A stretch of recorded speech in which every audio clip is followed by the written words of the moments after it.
यह एक गांव की भूतिया कहानी है जिसमें एक छोटे से गांव में एक पुरानी हवेली है जिसे सब लोग डर से दूर रहते हैं। हवेली में बिजली नहीं होती और रात को अंधेरा चारों ओर छाया रहता है। गांव के लोग इसे भूतिया हवेली मानते हैं और कहानियां सुनाते हैं कि रात को वहां आवाजें सुनाई देती हैं और कुछ लोगों ने वहां आत्मा देखी है। एक दिन गांव के एक बच्चे की खोज में उसके दोस्त और वे हवेली के पास पहुंचते हैं। वहां उन्हें अनजाने में एक अंधेरे कमरे में जाना पड़ता है जहां वे अजीबोगरीब आवाजें सुनते हैं और एक अज्ञात शव देखते हैं। डर के बाद उन्हें पता चलता है कि यह सब एक रहस्यमयी योजना है जिसमें गांव के अंदर लोग शामिल हैं।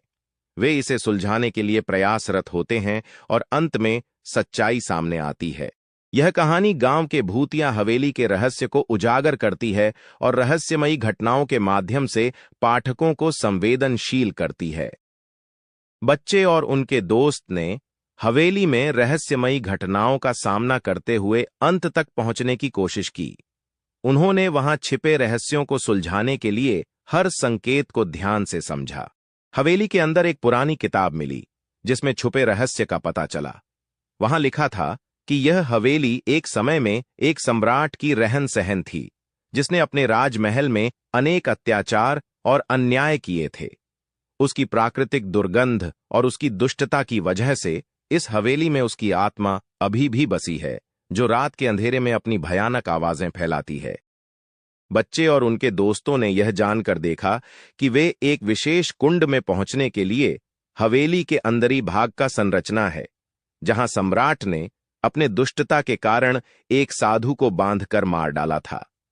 वे उस कुंड में पहुंचकर देखते हैं कि वहां उस साधु की आत्मा अभी भी असांत्वना में है और वह उन्हें अपने बलिदान का प्रायश्चित दे रहे हैं। बच्चे और उनके दोस्त ने साधु के प्रार्थना का सम्मान किया और उसके दुख का समाधान किया।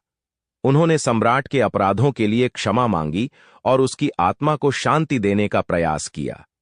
इसके बाद हवेली में भूतिया आवाजें और भयानक घटनाएं समाप्त हो गईं और गांव के लोगों ने वास्तविकता में शांति पाई।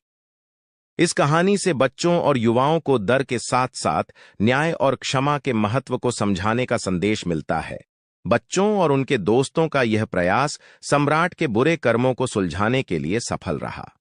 हवेली में अब वास्तविकता का माहौल बदल गया और वहां की भूतिया घटनाएं और भयानक आवाजें समाप्त हो गईं।